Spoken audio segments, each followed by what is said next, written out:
నమస్తే, నేను Roja. Welcome to special debate. America టెక్కీల నిలయం, సాఫ్ట్వేర్ ఇంజనీర్లకు care of address. Dollar dreams సాకారం కోసం ఎందరో పరితపిస్తారు. డిగ్రీ చేతికొస్తే చాలు, ఎలాగైనా అమెరికా వెళ్ళిపోవాలి, అక్కడే స్థిరపడి డాలర్ల పంట పండించుకోవాలి అని ప్రతి ఒక్కరూ ఆశపడుతుంటారు. కానీ ఆ స్వప్నం ముక్కలవుతోంది. అగ్రరాజ్య అధినేత డొనాల్డ్ ట్రంప్ తీసుకుంటున్న చర్యలు ఎన్ఆర్ఐల్లో ఆందోళన కలిగిస్తున్నాయి. అమెరికాలో ఉండి ఏం ఉద్ధరిస్తామంటున్నారు ప్రవాసులు? క్షణక్షణం భయం భయం. ఎందుకు ఈ బతుకు అన్నట్టుగా తయారైంది ఎన్ఆర్ఐల పరిస్థితి. 10 మందిలో 9 అమెరికాను శాశ్వతంగా వీడి ఇతర దేశాల్లో స్థిరపడాలని భావిస్తున్నారట.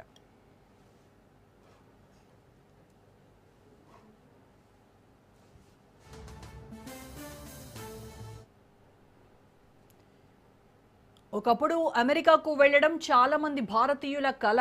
అక్కడ ఉద్యోగం, నివాసమే వాళ్ల లక్ష్యం. కానీ ఇప్పుడు అక్కడ ఉండాలంటేనే భయపడుతున్నారు. బాబోయ్ అమెరికా అంటూ ఉక్కిరిబిక్కిరవుతున్నారు. అక్కడి పరిస్థితులతో రోజు రోజుకు ప్రవాస భారతీయుల్లో ఆందోళన పెరుగుతోంది.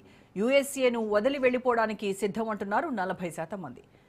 యోగౌతో కలిసి కార్నెగీ ఎండోమెంట్స్ సంస్థ చేసిన సర్వేలో విస్తుపోయే నిజాలు బయటపడ్డాయి.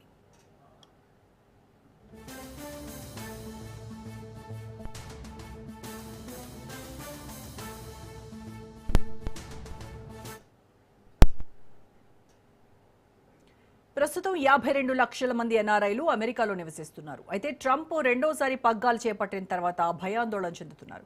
ఆర్థిక వ్యవస్థ నిర్వహణ, వలస విధానాలు, అంతర్జాతీయ సంబంధాల్లో ప్రభుత్వ నిర్ణయాలు భారతీయుల్లో దడ పుట్టిస్తున్నాయి. అమెరికాను వదిలి వెళ్లిపోవాలనే ఆలోచన తమకు తరచూ వస్తోందని 14% మంది, అప్పుడప్పుడు అలా అనిపిస్తోందని 26% మంది సర్వేలో వెల్లడించారు. ముఖ్యంగా అమెరికా రాజకీయ, ప్రభుత్వ విధానాలపై 58% మంది అసంతృప్తి వ్యక్తం చేశారు. పెరిగిన జీవన వ్యయాన్ని భరించలేకపోతున్నామని 54% మంది చెప్పుకొచ్చారు. ట్రంప్ విధానాలు నచ్చడం లేదని ఏకంగా 71% మంది స్పష్టం చేశారు.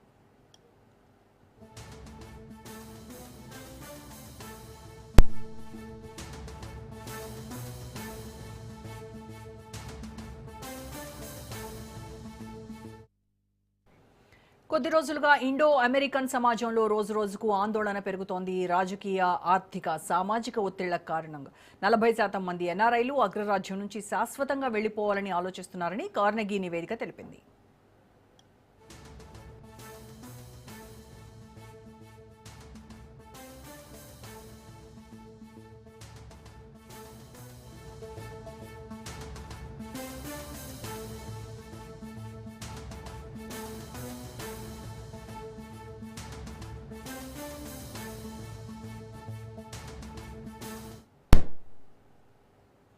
వాస్తవానికి ట్రంప్ అధికారంలోకి రాకముందు నుంచి అమెరికాకు అక్రమ వలసలు తగ్గుముఖం పట్టాయి.